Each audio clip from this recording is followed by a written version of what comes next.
Ariel Helwani in Sacramento, California, just after the UFC on Fox 9 weigh-ins, and we're being joined by the UFC light heavyweight champion Johnny Bones Jones. And John, last time I spoke to you, you were announced as one of the cover athletes for the new UFC EA Sports game, and now we know who'll be joining you. Somewhat of a surprise. Alexander Gustafsson, what do you make of this? It was definitely a huge surprise. I was not expecting the guys in Sweden to beat out the people of Canada. Dude, George St-Pierre has been one of the largest draws in our sport for a long time. I thought he had it in the bag, but I was wrong. So congratulations to Alexander and everyone in Sweden. It worked. Is this a feather in your cap? Because some might say that you elevated Alexander after that fight. You know, he wasn't all that popular going into it. After the fight, he's a huge star. So is this kind of a feather for you in your cap? I don't really look at it that way. You know, it's funny. You know, I ran into Alexander in Moscow before our fight, and I actually tweeted him. I was like, fighting me is going to be terrible for your image, bro. Mark my words. And he made me put my foot in my mouth. It was the absolute opposite. You know, a lot of great things has happened for him since the fight, and I'm happy for him. That's good. You know, every you know, big fighters need big rivals, and it's going to be really good for my career. So I'm happy. This kind of proves that you did find your Joe Frazier, right? Remember before we were talking about it? Now you guys are linked once again. Exactly. I thought it was Rashad, but Alexander, man, you know, he put me through the ringer, man. It was a great fight. And, yeah, I think I found my Joe Frazier.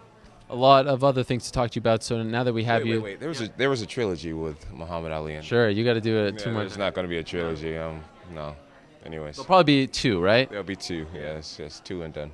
Let me ask you this. Huge news today. George St-Pierre, a man you know very well, walking away from the sport, at least for now. Are you surprised by this? I am not surprised by it. You know, I understand what George is going through. It's a lot of work, and I'm actually happy for him. You know, I don't think he has much more to prove. He's been to that division several times. He went out like a champion, on top, on his own terms, good head on his shoulders. I think there's so many opportunities out there for him, and I'm happy for him. I think he's been a great example. So he is walking away in his early 30s. You said recently that at around 30 you want to walk away. Is that accurate? I was just talking, man. I was just talking. You're gonna fight till 50? Definitely not. You know, I definitely just want to always have a plan and get out on my own terms and do it right. You know, learn from athletes of the past and not be a statistic. You know, just do things right. And so that's just what my heart is set on, my mind is set on. And maybe it won't be 30, but I'm just trying to have a plan. That's all. So George's news affects you because now Johnny Hendricks is going to fight Robbie Lawler for the vacant title on March 15th, UFC 171 in Dallas. We thought you were going to main event that, right. But now Dana White said that you're fighting UFC 172. This is the third time your fight has been pushed back. 169, 170, 171. What's going on? Dude, I'm running, man. I'm running. That's it. What's going on? 1 foot running.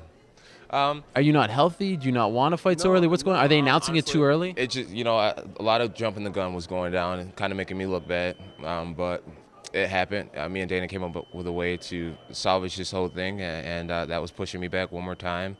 The fight in Baltimore, you know, my brothers are raving, so this is going to work out great for me. I think the marketing going into this is going to be phenomenal.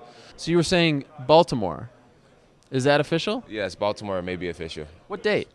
You know, I'm not sure. There hasn't been a contract signed, so I don't really want to jump the gun and get ahead of myself.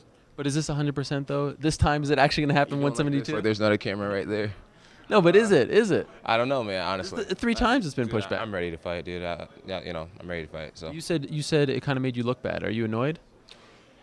Oh, you're good. It's a little annoying, but at the same time, people have a business to run, and my job is to do my part, and you know, we just need to come up with an agreement and get on the same page. And now we're on the same page, so to be positive, I'm happy that we're on the same page. And you know, I want to apologize to anyone who was expecting to see me in Texas or whatnot. It's not going to happen, but at least you get to see.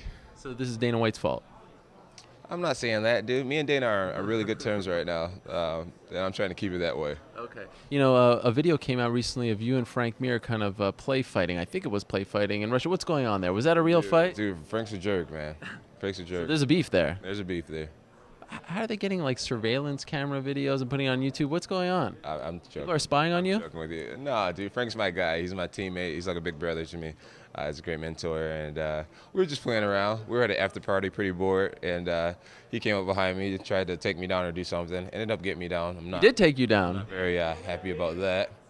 But yeah, he'll get his. It made me think that the odds makers, who by the way have put you at a 3-1 underdog, if you would fight Cain Velasquez, if you went up to heavyweight, makes me think that they're kind of onto something if Frank Mir took you down. Well, that's good that your opinion doesn't matter too much. What do you think of that? That you would be the underdog in that fight? I don't care. I'm the one who gets in there and fights. So it's like what other people think doesn't really matter to me. I go out there and I perform, so I have no reason to doubt my game. How far away are we from that? Dude, who knows? Only God knows.